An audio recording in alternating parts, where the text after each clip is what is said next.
Abrir nossas Bíblias na primeira carta de Paulo aos Tessalonicenses, e nós vamos ler, ou a propósito, eu peço que você acompanhe a leitura que farei, do trecho final do capítulo 3, dos versos 11 a 13.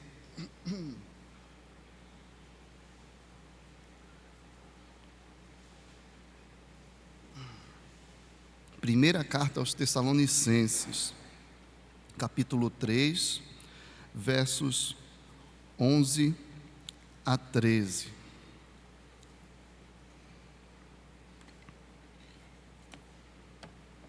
Como temos insistido em orientar, acompanhe a leitura com fé, crendo que é a palavra de Deus, que o Espírito Santo atua poderosamente por meio da pregação. Portanto, alegre-se com esse privilégio. 1 Tessalonicenses 3, de 11 a 13. Ora, o nosso mesmo Deus e Pai e Jesus, nosso Senhor, dirijam-nos o caminho até vós. E o Senhor vos faça crescer e aumentar no amor uns para com os outros e para com todos, como também nós para convosco, a fim de que seja o vosso coração confirmado em santidade, isento de culpa na presença de nosso Deus e Pai, na vinda de nosso Senhor Jesus, com todos os seus santos. Amém. Vamos orar. Senhor Deus bendito, quão maravilhosa é essa expectativa e esperança da vinda bendita do Senhor. Nós te louvamos, ó Deus, porque tens nos nutrido em nosso coração essa expectativa, porque temos da tua parte a promessa da restauração plena de todas as coisas, novo céu, nova terra, comunhão perfeita contigo. Te veremos face a face por esta obra bendita de Cristo.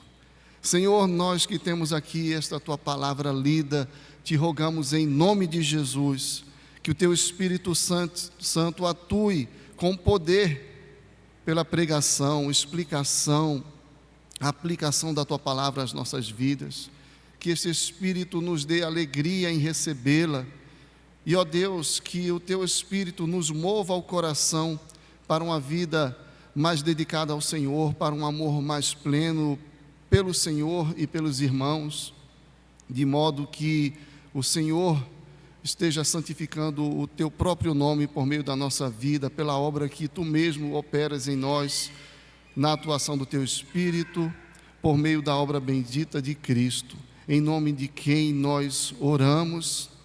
Amém.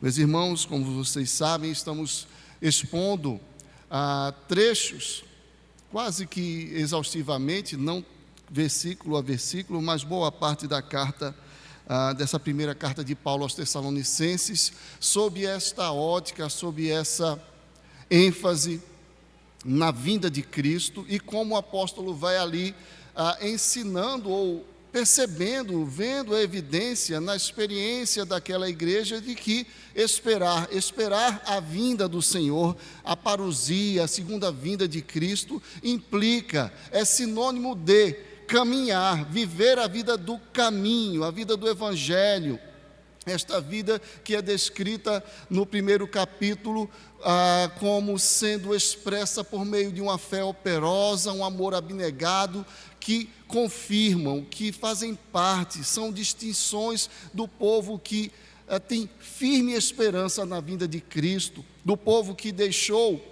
os ídolos para servir o único Deus verdadeiro e aguardar dos céus Cristo Jesus, que Deus ressuscitara, Cristo que nos livra da ira vindoura. Note que, apesar de nós sabermos, não é, que as cartas não foram escritas em versículos nem em capítulos, não é? Mas o manuseio da igreja, não é, desse material, acertou de forma muito coerente em dividir esses textos em capítulos, porque é mais didático e porque também nos ajuda a identificar as transições. Então, Paulo escreveu de fato uma carta, não é um texto corrido, mas ele dá ênfase, ele desenvolve um raciocínio, tem uma comunicação aqui de ensino e também de, digamos assim, conforto mútuo recíproco para com aquela igreja. E, de fato, os editores acertaram nessas divisões, porque elas vão acompanhando o movimento do apóstolo, que no primeiro capítulo, ou aqui identificado como primeiro capítulo, uma vez que é uma carta, é um texto corrido, mas de fato ele expressa aquela gratidão mais geral pelo excelente testemunho daquela igreja, evidentes naquela fé operosa, naquele amor abnegado, naquela firme esperança pela vinda de Cristo. Ele faz breve menção de como isso se devia ao fato de terem recebido com alegria a palavra pregada com poder, e assim era um modelo da região, de toda a Macedônia. Não só Macedônia, Acaia, ou seja, toda aquela região ali da Grécia estava impactada pelo bom testemunho daqueles irmãos. E o apóstolo encerra aquele primeiro bloco, não é, da sua carta, aquele primeiro movimento, aquela primeira intenção, com a expectativa da vinda de Cristo no verso 10 do capítulo 1, para guardardes dos céus o seu Filho, a quem ele ressuscitou dentre os mortos, Jesus, que vos livra ou nos livra da ira vindoura. No capítulo 2, nós temos uma lembrança do apóstolo dos dias em que esteve em Tessalônica, de como o evangelho foi ali recebido, o contexto de perseguição, e novamente ele ora, manifestando aquela gratidão a Deus, agora enfocando mais detidamente como aqueles irmãos que receberam a palavra com alegria, a palavra que foi pregada no poder do Espírito, recebendo-a como palavra de Deus e não palavra de homens, não palavra de Paulo, de Silas ou Timóteo. E ali, de fato, aquela palavra pregada no poder, recebida com alegria, estava operando eficazmente. E assim ele encerra aquele segundo capítulo com a expectativa da volta, novamente encerrando o segundo bloco, sempre a expectativa da volta. Pois quem é a nossa esperança, ou alegria, ou coroa em que exultamos, versos 19 e 20, finalzinho do capítulo 2, na presença de nosso Senhor Jesus em sua vinda, não sois vós, sim, vós sois realmente a nossa glória e a nossa alegria. E agora, fechando este que foi identificado como terceiro capítulo, ou terceiro movimento do apóstolo, terceira ênfase, nós chegamos aqui a esta verificação de que ele sempre encerra esses trechos com a expectativa da vinda. Verso 13, a fim de que seja o vosso coração confirmado em santidade, isento de culpa, na presença de nosso Deus e Pai, na vinda do nosso Senhor Jesus, com todos os seus santos. Esta é a ênfase. O povo que espera está desenvolvendo a fé. O povo que espera vive aquela vida de amor abnegado, de fé operosa, que mostra com efeito prático aquilo que professa, enquanto aguarda o Senhor. E nesse trecho final do capítulo 3, que foi exposto no domingo passado à noite pelo reverendo Alceu, em que o apóstolo explora a questão relacional, o desejo de estar com os tessalonicenses, nós temos a questão dos relacionamentos sendo aqui destacada. Nesse trecho, que se inicia no verso 11 e finaliza no verso 13, com a ênfase em nosso Deus e Pai e nosso Senhor Jesus. Veja que é assim que o apóstolo organiza o seu pensamento, não é? Verso 11, ora, o nosso mesmo Deus e Pai e Jesus nosso Senhor dirijam-nos o caminho até vós. E encerra explicando que o motivo daquela oração final era justamente para que fosse o coração dos irmãos confirmado em santidade, isento de culpa, na presença de nosso Deus e Pai e na vinda do nosso Senhor Jesus. Deus e Pai e Senhor Jesus, Deus e Pai e Senhor Jesus, no começo e no extremo dessa passagem, e no meio, não é? Digamos assim, como o santo recheio dessa organização do pensamento, está a ideia do amor. Esse vínculo que é promovido pela obra do nosso Deus e Pai, que nos inclui em sua família, pela obra do nosso Senhor Jesus, que é o realizador no tempo e no espaço dos desígnios desse Deus soberano, pela atuação do Espírito Santo, que por meio da pregação da palavra coloca essas convicções no coração dos irmãos. Agora esses são chamados a continuarem diligentemente amando. E o Senhor vos faça crescer verso 12, esta é a essência da petição. E o Senhor vos faça crescer e aumentar no amor, uns para com os outros e para com todos, como também nós para convosco. Nós identificamos aqui neste verso 12 a essência, a petição mesmo que Paulo está apresentando diante de Deus. Ele havia encerrado o trecho anterior justamente dizendo: olha, nós estamos sempre orando, e nosso desejo é que o que faltar na fé de vocês para aperfeiçoamento seja cumprido. E aí ele mostra o conteúdo dessa oração, que é diante do nosso Deus e Pai, do nosso Senhor Jesus. Ele quer muito estar com aqueles irmãos, mas se ele não puder estar, que Cristo mesmo, porque é sempre Cristo, proveja o aumento transbordante deste amor, com o propósito de que, se não agora, se não me for dada a oportunidade de estar com vocês, nós estaremos todos juntos, não é verdade? Na vinda dele, e ali tudo se concretize, os propósitos dele mesmo, um povo santo, irrepreensível, com boas obras para mostrar, um povo que Cristo tomou como cativo para si, nos livrou do cativeiro do pecado, nos colocou na servidão ao Senhor justo, Cristo Jesus. Então parece-nos que é justo dizer que, se no primeiro capítulo nós encontramos uma boa justificativa para o título desta série, Esperar é Caminhar, porque era aquela fé operosa, não é, que conduzia essa espera. No capítulo 2, esperar envolve a recepção alegre da palavra que é pregada com poder, crendo que é a palavra de Deus.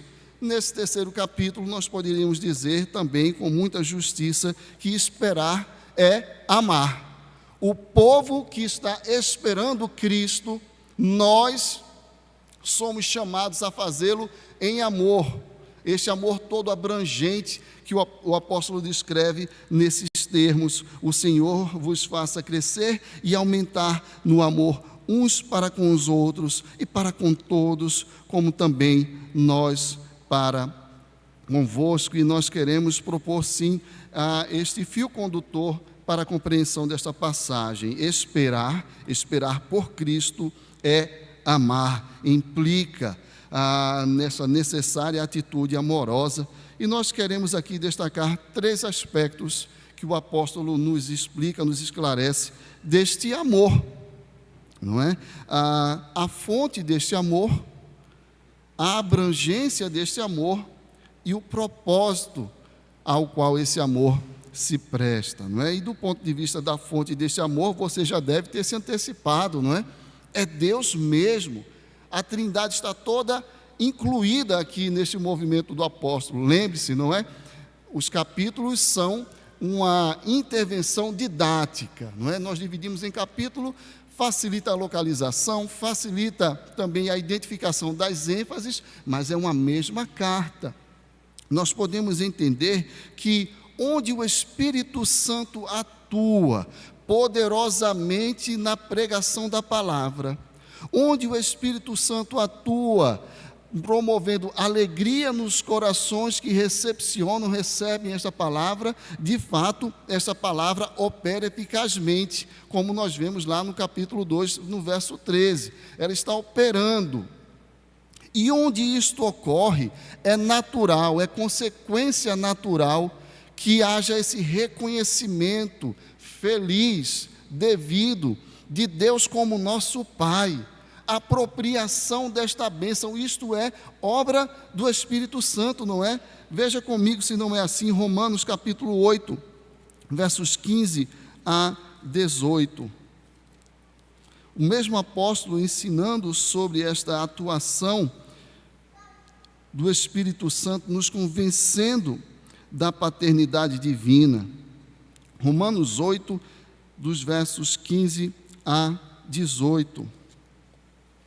Porque não recebestes o espírito de escravidão para viverdes outra vez atemorizados, mas recebestes o espírito de adoção, baseado no qual clamamos: Abba, Pai. O próprio Espírito testifica com o nosso espírito que somos filhos de Deus.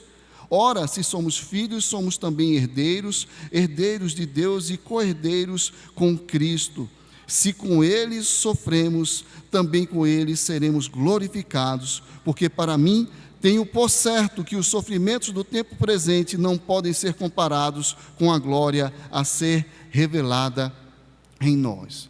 E vocês sabem o quanto sofria, o quanto padecia perseguição aquela igreja de Tessalônica. Está assim registrado em Atos que a pregação ali foi por meio de muita tribulação. Está assim registrado na carta que, a despeito da muita perseguição, os irmãos receberam-na com alegria.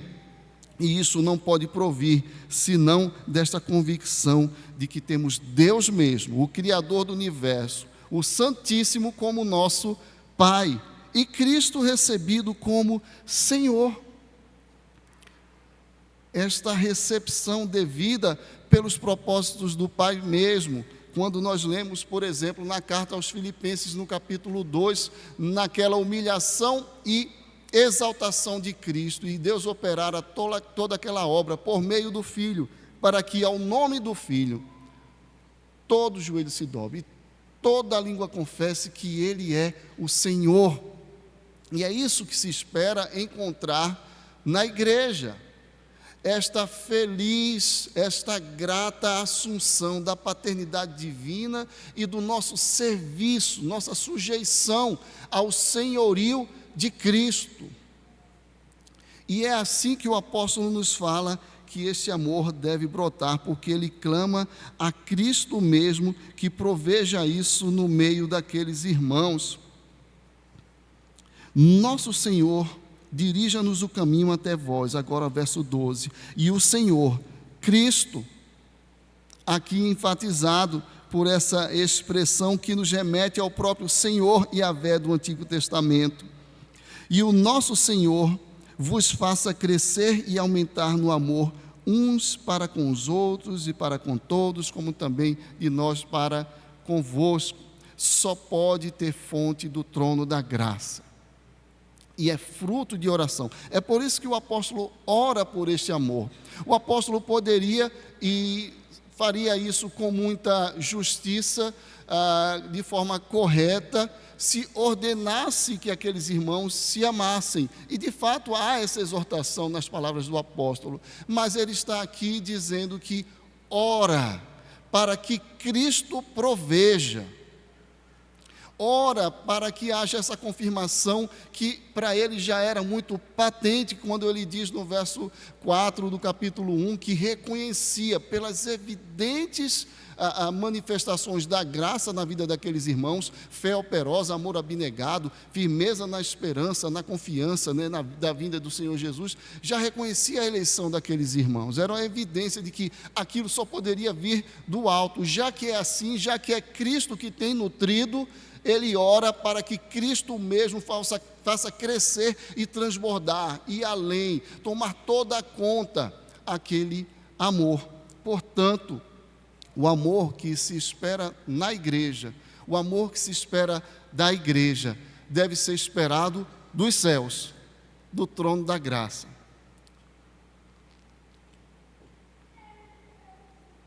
O amor que eventualmente, na nossa experiência, nós imperfeitos que somos, às vezes avaliamos parecer faltar na igreja, ou em pessoas, porque somos todos nós pecadores, ele deve ser buscado em oração, porque ele só pode vir de uma única, exclusiva fonte, o trono da graça, a atuação em poder do Espírito Santo, recebida com alegria no seio da igreja, por, digamos, condução de todas as coisas da parte de Deus o Pai, e atuação eficiente, eficaz do Senhor Jesus, que move os corações. Como disse o apóstolo, o amor de Cristo nos constrange.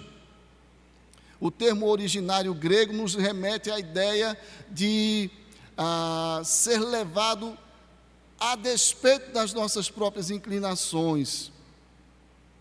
Como é mesmo o nome daquele fenômeno físico, quando você está parado num veículo, por exemplo, num ônibus, e ele breca, você vai adiante. Muito bem, não faltarão as aulas de física, não é? É a mesma raiz, a ideia de inércia, porque nós somos levados por um movimento que é independente de nós e que causa sobre nós o efeito inevitável de nos deslocar. Essa é a ideia. Portanto, nós oramos para que Deus nos tire da inércia e nos mova por esse mesmo princípio. É isso que o apóstolo está rogando a Cristo, que Ele mesmo faça crescer e transbordar em nós este amor. Não é?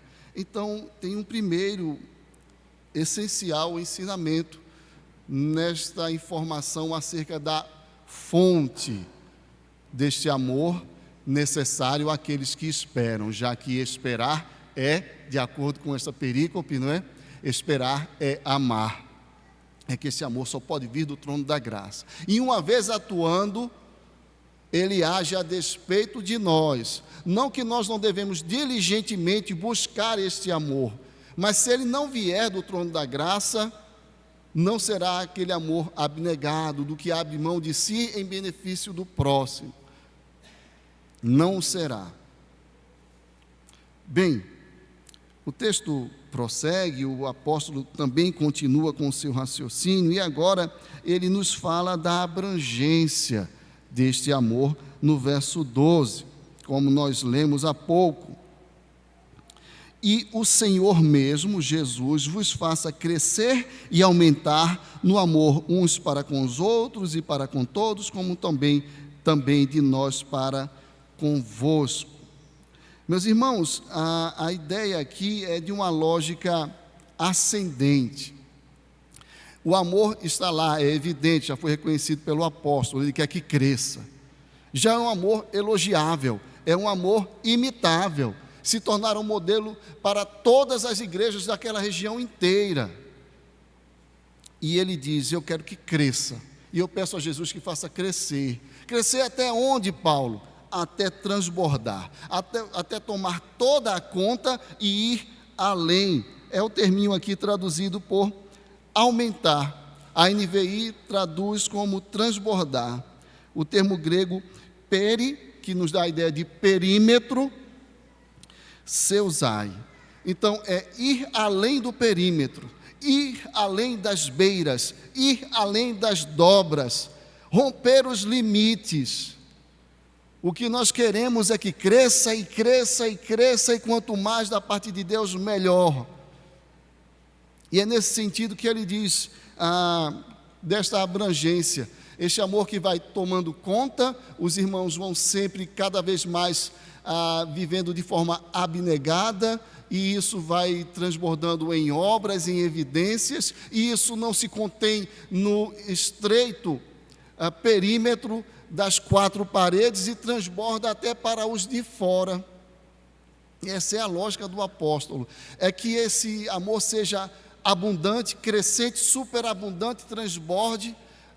O mesmo termo usado no trecho que lemos da carta aos Romanos, capítulo 5, verso 20, que onde abundou o pecado, muito mais abundou a graça, superabundou, transbordou, passou das beiras, passou das bordas, rompeu quaisquer perímetros, não há limites.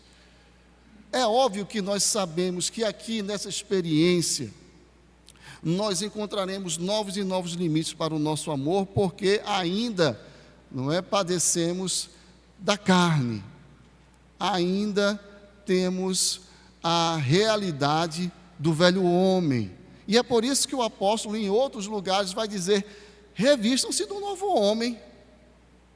É por isso que o apóstolo, que disse que o amor de Cristo nos constrange, nos leva com ele, nós tomamos carona nesse amor, ele vai fazer com que aquilo que é embrionário, porque ele vai dizer no final daquela passagem aos Coríntios que se alguém está em Cristo é nova criatura ou nova criação, é o já e o ainda não, nós já temos o porvir, nós já temos a criação restaurada que virá em nós.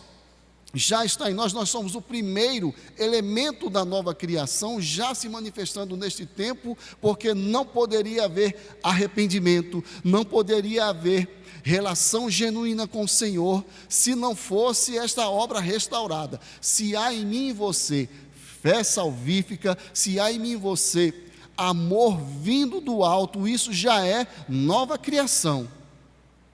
Isso já é obra redentora, isso já é um aspecto do que ainda se manifestará plenamente na vinda. Esse é um dos motivos fundamentais da expectativa mesma da vinda. Nós anelamos a vinda, nós amamos a vinda do Senhor, porque em nós já há elementos daquela realidade. Nós já somos parte, já está em nós elementos do novo céu e nova terra. Você crê nisso? Esta é a verdade. Então, dimensionar a abrangência deste amor é uma tarefa impossível de ser exagerada. Está para além de quaisquer tentativas de medir, quantificar, dimensionar. Por isso que o apóstolo usa este crescendo e transbordando e indo além, porque não há perímetros, beiras, bordas que deem conta. É isso que nós devemos buscar. Não devemos nunca nos contentarmos, e entendemos a lógica, não é? A ninguém fiqueis devendo coisa alguma, senão o amor de uns para com os outros. Somos chamados a sempre nos reconhecer devedores de amor, porque quanto mais queremos que seja manifesto do trono da graça. Não pode ter outra fonte. A fonte é, portanto, inesgotável. Portanto, podemos e devemos querer mais e mais, que seja derramado no seio da igreja. Amar ou esperar é inequivocamente, por estas razões, amar, esperar. Nós esperamos porque o amor dele está em nós. Nós queremos mais daquilo que já começou.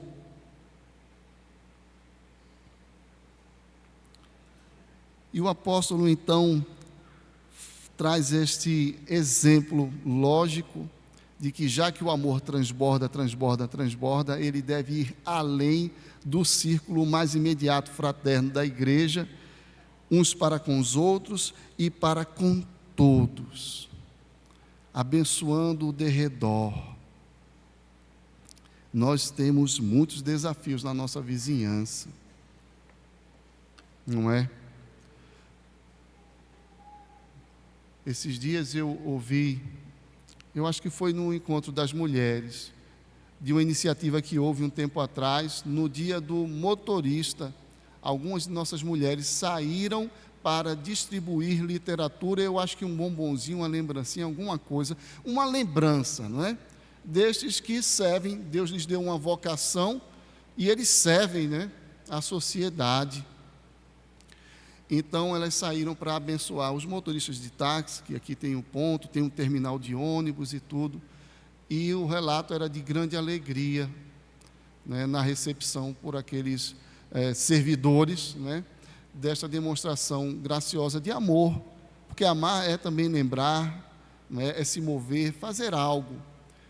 Às vezes, muito, na nossa percepção, às vezes algo muito singelo, simplório, mas significativo sempre. E aí vem os desafios, não é? Uma das prioridades dessa nossa obra de adequação não era apenas a adequação às formalidades, mas uma manifestação de sensibilidade mesmo da igreja, entender que sua edificação comunica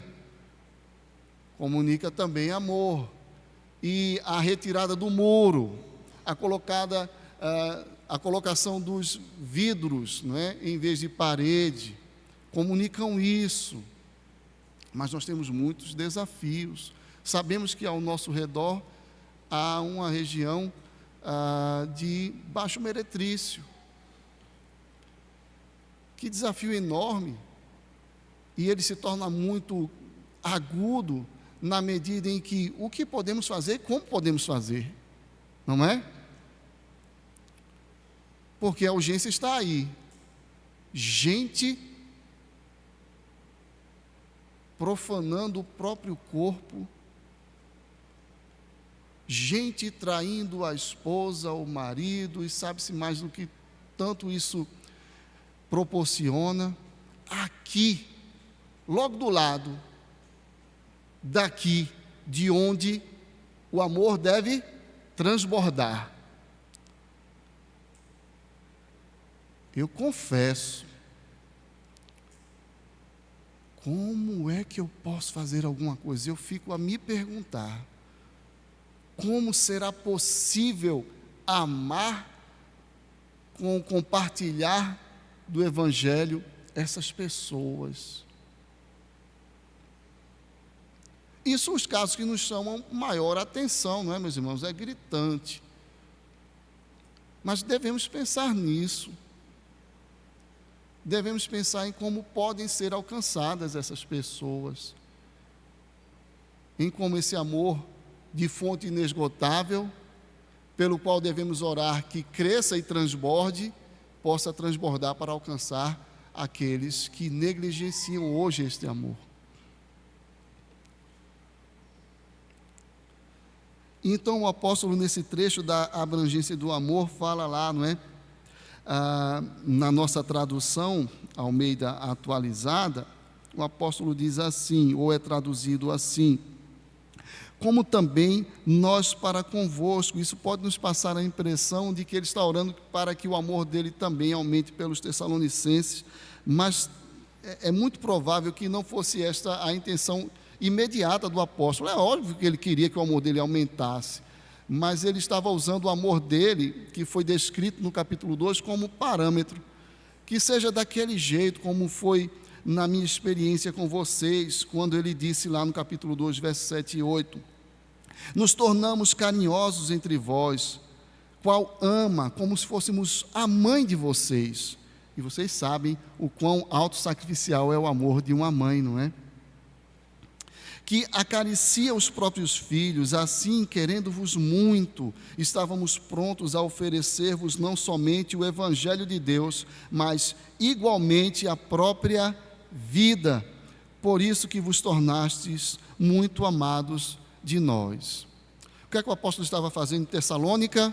Pregando o Evangelho para os que já eram crentes? Sim, também. À medida que se convertiam, ouviam e eram edificados. Mas ele estava pregando o Evangelho com este amor para aqueles que iam sendo convertidos também. E esta é a lógica. Ou seja, a comparação mais fluida, e aí a NVI parece ter acertado um pouco mais, é tanto quanto o nosso amor por vocês, porque foi assim. O nosso amor por vocês foi esse amor que transborda para os de fora. Esse missionário incontrolável, incorrigível, tomado pelo amor que leva adiante, pelo amor que aumenta, cresce, transborda, vai além dos limites, amou assim aqueles que ainda não eram de dentro. Por fim, o propósito desse amor. Meus irmãos, haverá um juízo. O capítulo 1, no verso 10, termina com a afirmação de que aqueles irmãos esperavam Cristo Jesus, que Cristo Jesus foi ressuscitado por Deus e que ele viria como juiz, porque o que um juízo viria e que só em Cristo eles poderiam esperar salvação, porque ele diz assim, que vos livra ou nos livra da ira vindoura. Esta é a verdade que está aqui em tela, e o propósito desse amor é justamente nos preparar para aquele dia, a fim de que, aqui é demonstrado esse propósito, verso 13, a fim de que seja o vosso coração confirmado em santidade, sem a qual ninguém verá a Deus, não é assim que nos ensina o escritor aos Hebreus? A fim de que o vosso coração, seja o vosso coração confirmado em santidade, isento de culpa. Deus não inocenta o culpado. Na presença de nosso Deus e Pai, na vinda de nosso Senhor Jesus com todos os santos, há uma ideia de que precisaremos estar lá inculpáveis, com o amor do coração confirmado, ou a santidade do nosso coração confirmada. Portanto, parece que há uma lógica aqui em que o amor opera santificação.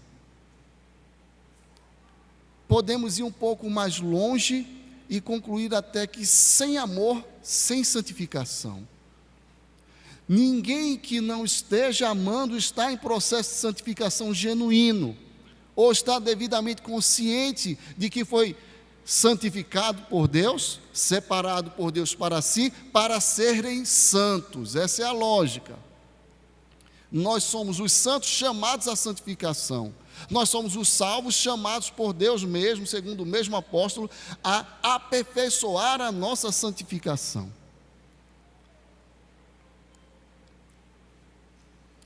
E ele diz: eu oro para que vocês amem, isso cresça e transborde, a fim de que isso confirme a santidade do coração de vocês, para que naquele dia vocês sejam apresentados sem culpa. Vocês são minha alegria diante do Senhor. Eu quero muito aquele dia. Vocês serão apresentados quando o Senhor vier com quem? Com os santos dele, aqueles que já dormem, aqueles em quem a santificação já está plena e já gozam de glória. E vocês serão apresentados assim. Óbvio, é uma crescente, enquanto estamos aqui a glorificação não aconteceu ainda, mas como nos explica Sproul, não é? A glorificação é a santificação completa, acontecida, ao passo que a santificação é a glorificação acontecendo, progressiva. Este progresso precisa se evidenciar. E, inclusive, pela lógica que o apóstolo está usando, é o meio pelo qual Deus vai nos transformando nestes que serão chamados os santos de Cristo. Deus usa o amor no seio da igreja para ir nos santificando.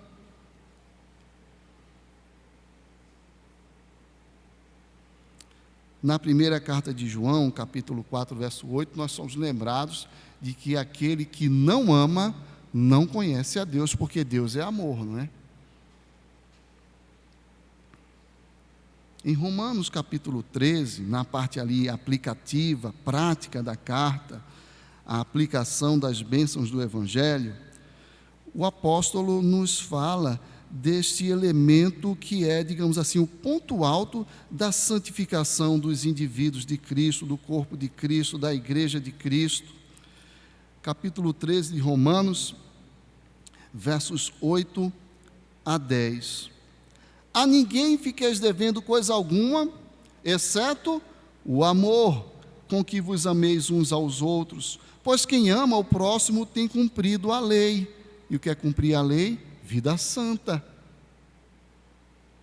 Por isso, não adulterarás, não matarás, não furtarás, não cobiçarás, e se há qualquer outro mandamento, tudo nesta palavra se resume: amarás o teu próximo como a ti mesmo. O amor não pratica o mal contra o próximo, de sorte que o cumprimento da lei é o amor. O melhor caminho da santificação é, uma vez vindo da fonte primária e genuína do amor, o trono da graça, pela atuação do Espírito Santo, do Pai e do Filho. Esse amor sendo exercitado, buscado, crido, valorizado, vivenciado no seio da igreja, só pode produzir semelhança, conformidade do nosso caráter ao caráter daquele que é amor, de modo que o amor santifica na prática, santifica também nos preparando para aquele encontro, para que sejamos confirmados, ou que a santidade do nosso coração seja confirmada e estejamos inculpáveis, irrepreensíveis na presença do nosso Deus e Pai, e na vinda, na parousia, na presença que virá. É presença e presença, a presença do Pai, a presença do Filho, a presença aguardada se manifestando com todos os seus santos. Meus irmãos, e o apóstolo aqui está nos lembrando de que São essas convicções e a presença desse amor na igreja, por causa dessas convicções, que nos colocarão devidamente na presença do Senhor. E assim nós, que somos chamados a assumir com alegria a paternidade divina, a assumir com alegria o senhorio de Cristo, Rei dos reis, Senhor dos senhores, nós é que ouviremos naquele dia. Mateus capítulo 25, verso 34.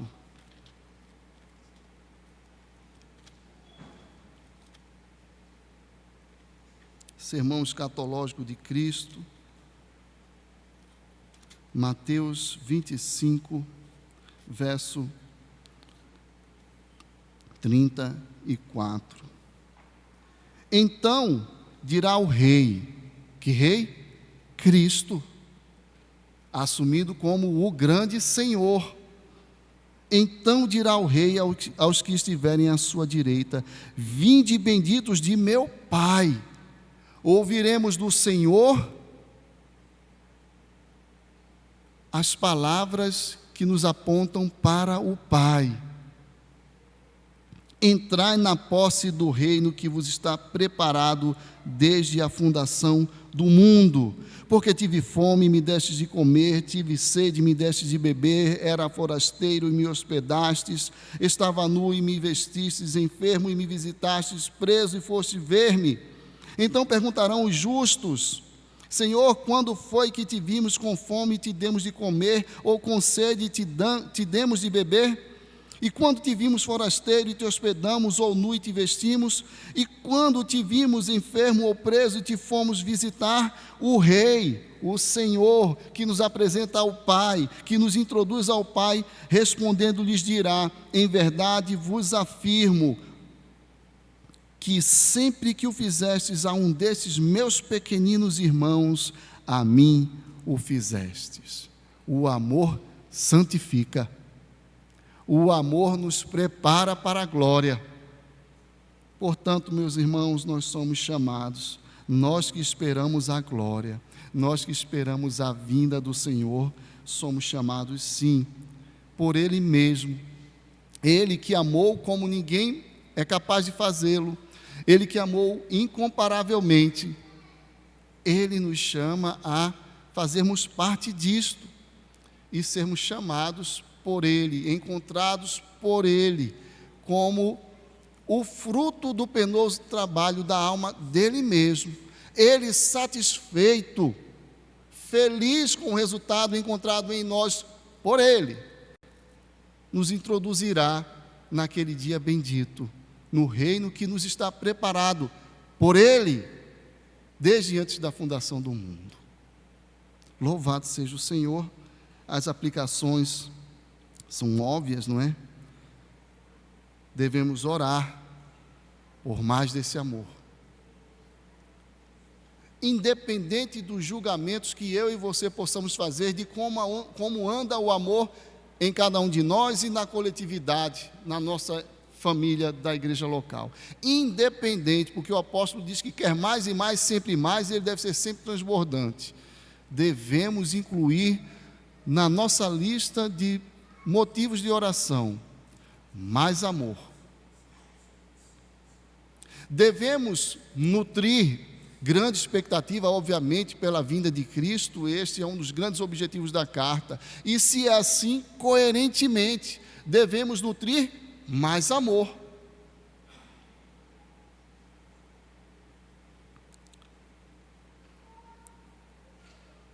Devemos, portanto, meus irmãos, amar enquanto caminhamos, enquanto aguardamos a vinda bendita do Senhor Jesus, que Ele mesmo nos proveja este amor transbordante.